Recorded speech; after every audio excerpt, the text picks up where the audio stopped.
When Adaobi finally returned, drenched from the rain, frustration and exhaustion clouded her face. Her shoes squelched as she stepped into the living room, her wet clothes clinging to her. She saw her children sleeping peacefully, unaware of her arrival. Her anger flared instantly, fueled by a long, tiring day. Without thinking, she walked over to Chidinma and delivered a hard slap to her back. "Can't you see I'm back? Why didn't you boil water for my bath?" she barked. The force of the slap jolted Chidinma awake, her back stinging with pain. She clutched the spot where her mother's hand had landed, too shocked to speak. Tears welled up in her eyes as she stood shakily, trying to obey. She stumbled to the kitchen, her small body trembling. Her mother's scolding voice echoed in her ears. Adaobi followed her into the kitchen moments later, her mood darkened further by the sight of Chidinma dozing off on the cold floor while the water boiled. "Don't you know you're a woman? You can't afford to be lazy," she shouted, her voice sharp and unforgiving. In a fit of rage, she grabbed the pot of boiling water and flung it toward Chidinma. The sun rose gently over the quiet estate, casting soft golden light across the Adaobi and Chiki's home. Life seemed to be falling into place for them, though their son, Junior, still battled with epilepsy. Despite this, they had reasons to be hopeful. Adaobi was pregnant again, and they both eagerly anticipated the arrival of their second child. They prayed for a baby girl this time, and their joy seemed boundless as they prepared to welcome the new member of their family.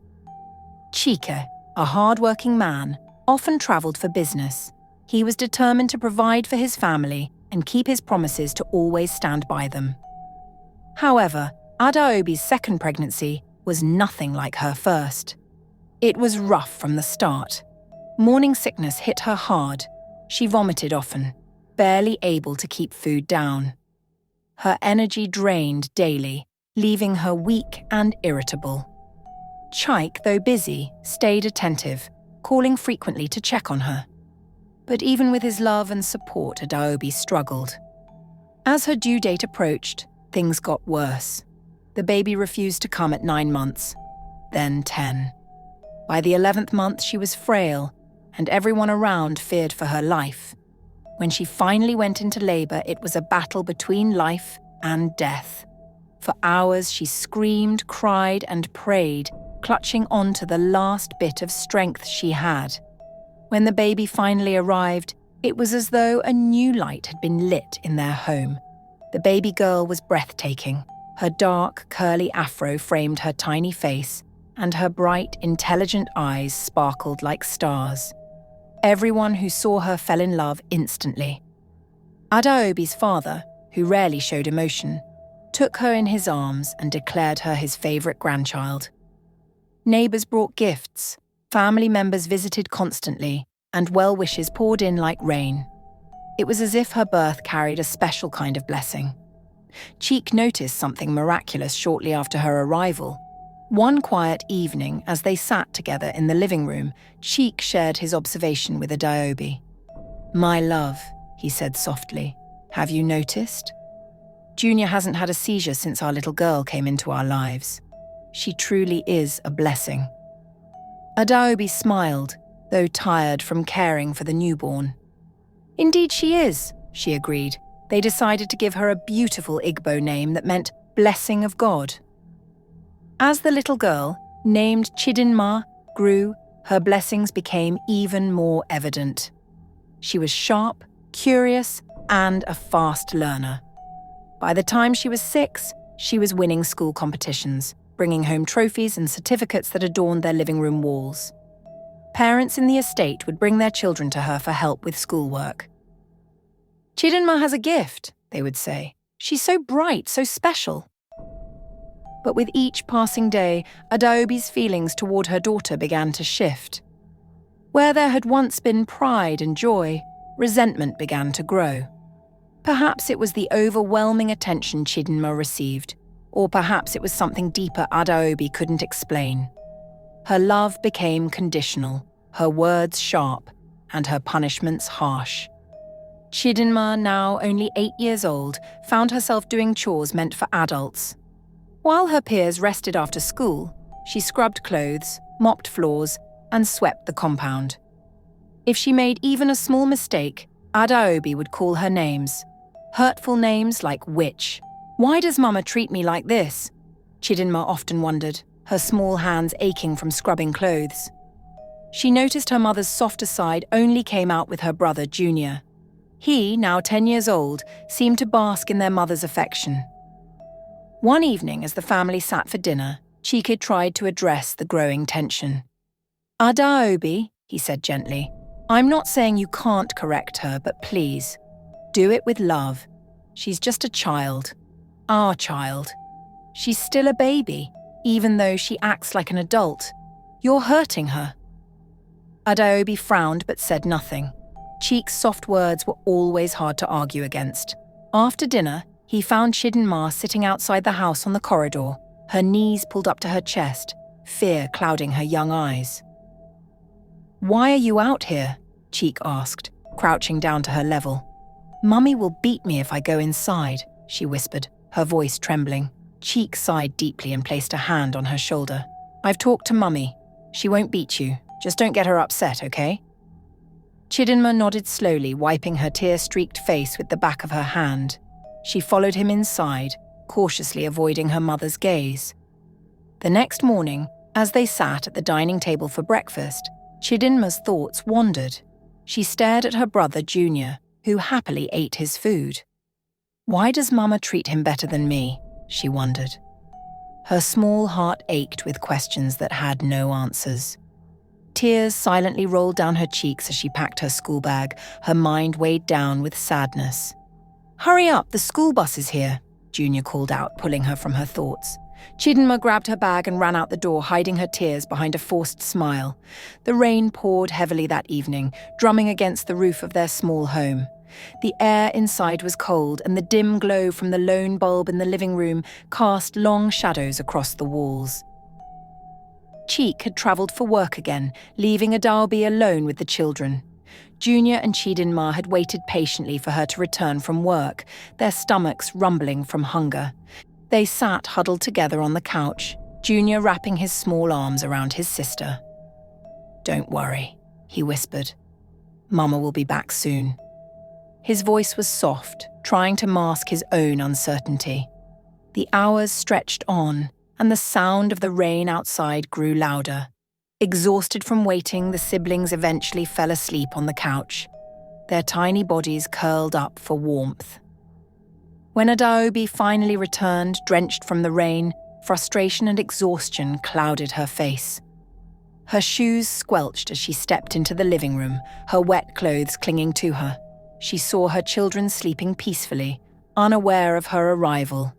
Her anger flared instantly, fueled by a long, tiring day. Without thinking, she walked over to Chidinma and delivered a hard slap to her back. Can't you see I'm back? Why didn't you boil water for my bath? She barked. The force of the slap jolted Chidinma awake, her back stinging with pain. She clutched the spot where her mother's hand had landed, too shocked to speak. Tears welled up in her eyes as she stood shakily, trying to obey. She stumbled to the kitchen, her small body trembling. Her mother's scolding voice echoed in her ears. Adaobi followed her into the kitchen moments later, her mood darkened further by the sight of Chidinma, dozing off on the cold floor while the water boiled. Don't you know you're a woman? You can't afford to be lazy, she shouted, her voice sharp and unforgiving. In a fit of rage, she grabbed the pot of boiling water and flung it toward Chidinma. The scalding liquid splashed across the child's skin, and the world seemed to freeze for a moment before Chidinma let out a piercing scream. She dropped to the floor, rolling and writhing in pain, her cries shattering the heavy silence of the night. The sound woke Junior, who rushed into the kitchen, his heart pounding. Chidinma, what happened? He cried, his eyes widening in horror at the sight of his sister's reddened skin. My body burns, Chidinma screamed, tears streaming down her face. Junior acted quickly, grabbing a container of salt and rubbing it gently onto her wounds, his small hands trembling. Adaobi stood frozen, her rage dissolving into shock as the reality of her actions sank in. I didn't mean to, she mumbled. but her voice was drowned out by Chidinma's cries. Junior didn't wait for their mother to act. He helped his sister to her feet and half dragged, half carried her to a nearby chemist. The chemist took one look at the child and immediately began treating her burns, working to soothe the angry, blistered skin. Chidinma's cries eventually subsided, replaced by quiet whimpers as the treatment began to take effect. Her face, once bright and full of life, was now twisted in pain, her young body bearing the weight of her mother's anger. Cheek returned a week later, his heart sinking when he saw his daughter. Her once beautiful face was marred by scars, her spirit visibly dampened. He brought her gifts, toys, and new clothes, hoping to cheer her up. "I'm sorry, my baby," he said softly, holding her close. "You need to be careful next time, okay?" Chidinma nodded quietly, her eyes avoiding his. She couldn't find the words to explain what had truly happened. Later that evening, Chiki turned to Adaobi, his tone serious. "I've told you before, she's too young to handle kitchen work. Maybe we should hire a housemaid. It'll ease the burden on everyone." "No, honey," Adaobi replied quickly, her voice firm. "We're fine as we are. A housemaid would be a waste of money. I can handle things." She lied easily, convincing him that Chidinma's injuries were the result of her own carelessness while boiling water. Cheek, though uneasy, didn't press further. He trusted his wife's words. Junior, however, knew the truth. He stayed close to Chidinma, ensuring she was comfortable, feeding her and wiping away her tears when no one was looking. Life became a struggle for the little girl. Her days were filled with pain and longing, her nights spent praying for healing. She missed school, missed playing with her friends, missed the life she once had. Her small heart cried out for love, for kindness, for a miracle to mend her broken world. But despite it all, Chidinma held on to hope. She whispered silent prayers every night, her faith unshaken. "God, heal me," she would say, her voice barely audible. "Make me whole again." And though her face bore the scars of her suffering, her spirit remained unbroken, shining like a faint but unwavering light in the darkness. Adaobi sat in the parlour, her arms folded tightly across her chest, her face twisted with anger. The house was quiet except for the distant sounds of children playing outside. She stared blankly at the wall, her mind consumed by thoughts of Chidinma. She hated her from the moment she had learned she was carrying a girl. Something about the child's existence burned deep inside her, a resentment she couldn't shake. The sound of the front door creaking open broke her thoughts. Junior and Chidinma had just returned from school.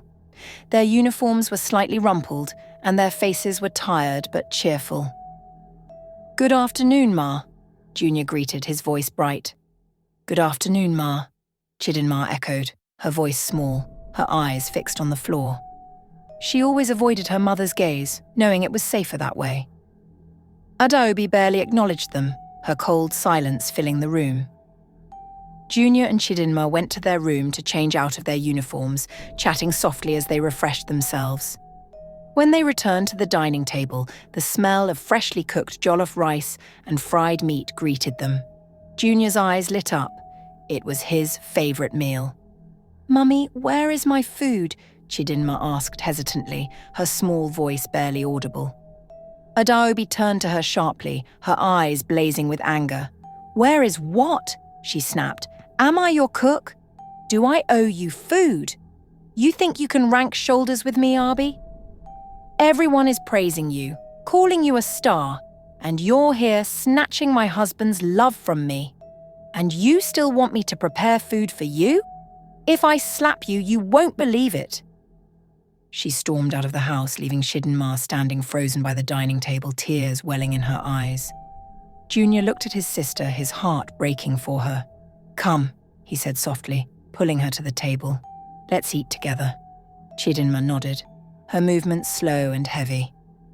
They shared the plate of jollof rice in silence, the once delicious meal tasting bitter in her mouth. When they were done, Chidinma finally spoke, her voice trembling. "Why does Mummy treat me this way?" Junior looked at her, his face full of sadness. "I don't know," he said honestly. "But I know Jesus is going to fix it. Don't cry, okay?" Chidinma nodded, but the tears spilled over anyway, rolling silently down her cheeks. Chidinma found solace only in her father. Chike was the one person who brought light into her world. He treated her like a treasure, always praising her for her achievements and showering her with love.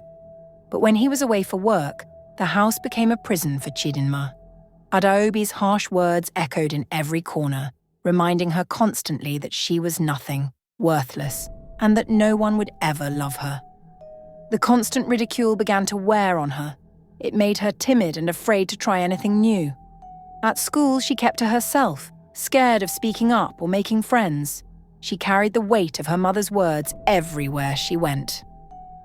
One evening, Chika confronted Adaobi in the kitchen. He had noticed the way she treated Chidinma, and it troubled him deeply. "Adaobi, why are you like this?" he asked, his tone firm but pleading. "Why do you treat her this way? She's your daughter, our daughter. She deserves your love." Adaobi slammed a pot onto the stove, her face darkening. "I don't want to hear it, Chika. You think I don't see what's happening? You love her more than you love me. She's taking everyone's attention, even yours. Let her suffer small. She'll learn." Chike shook his head, disbelief and frustration flooding his features. "This is madness," he said quietly. "She's just a child." But no amount of reasoning could soften Adaobi's heart. Her bitterness ran too deep. One day, when the pain became too much to bear, Chidinma made a decision. She packed a small bag with her few belongings, a school notebook, a pen, and a piece of bread she had saved from breakfast. She waited until the house was quiet, her mother busy in the kitchen, and slipped out through the back door. Chidinma's little feet carried her as fast as they could. The tears blurred her vision, but she didn't care. She just needed to get away. From the pain, from the house, from the constant reminder that she wasn't loved. The sun had begun to set, painting the sky with hues of orange and purple. The streets were quiet save for the occasional barking of dogs and the distant hum of vehicles. She had no plan, no destination. She only knew she couldn't stay in that house any longer. As darkness fell, Chidinma found herself in a small, quiet park. It was a place she had visited once with her father when she was younger. She sat on a wooden bench, her arms wrapped tightly around herself to keep warm. Her school uniform was damp with sweat and tears, and her small body shivered as the cool evening breeze brushed against her skin. "Where will I go now?" she whispered to herself, her voice shaky. Her stomach growled, reminding her she hadn't eaten since morning. She thought of her father, of how he would hug her and tell her everything would be okay. But he wasn't here now. She was alone. The hours passed slowly. The park grew darker, and the shadows seemed to stretch and grow, swallowing the little light that remained. Chidinma curled up on the bench, her head resting on her knees. She tried to stay awake, but exhaustion soon overtook her. Back at home, chaos reigned. Chike had returned from work to find his wife pacing the living room, her face set in a scowl. "Where is Chidinma?" he asked, his voice filled with concern.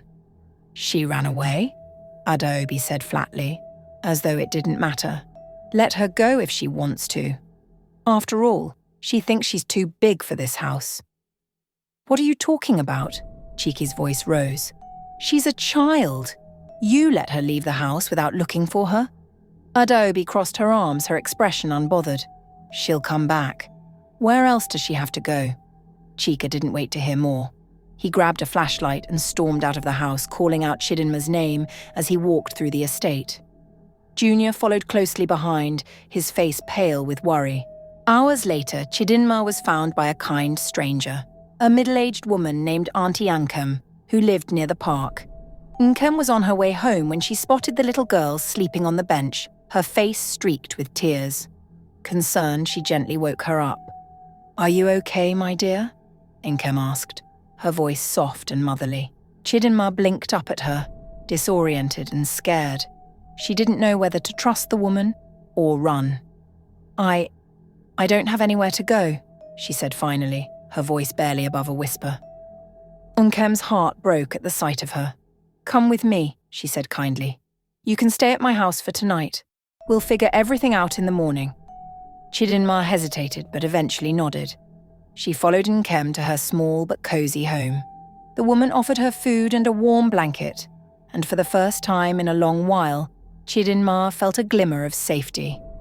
As she ate, Nkem asked gently, "What happened? Why were you out there alone?" Chidinma hesitated. She didn't know how to explain the pain she felt every day, the way her mother treated her like she was nothing. But as Nkem waited patiently, Chidinma found herself opening up, her words tumbling out in between sobs. "She doesn't love me," she said finally, her voice cracking. "My mother hates me." Nkem listened without interrupting, her eyes filling with tears. When Chidinma finished, Nkem pulled her into a warm hug. "You are loved, my dear," she said firmly. "Don't ever forget that." The next morning, Cheek and Junior arrived at Nkem's house, guided by neighbours who had seen Chidinma with her. When Cheek saw his daughter, he rushed to her, pulling her into a tight embrace. "I was so worried about you," he said, his voice thick with emotion. "Don't ever run away again, please." Junior hugged her next, tears streaming down his face. "I missed you," he said simply. Adaobi, who had reluctantly come along, stood at the doorway, her arms crossed. She didn't say a word, but her eyes betrayed a flicker of guilt, and Nkem stepped forward, her tone firm as she addressed Adaobi. "This child deserves love and care, not anger and bitterness. Whatever is in your heart, let it go. She is your daughter, your blessing." Adaobi didn't respond. Her face remained unreadable as she turned and walked away, leaving Chike to thank Nkem profusely for her kindness. Life didn't change overnight. Adaobi remained distant, her resentment simmering just beneath the surface. But Chidinma found strength in the love of her father and brother, and in the kindness of people like Nkem. She held on to the hope that one day things would get better. Until then, she promised herself she would stay strong, no matter what.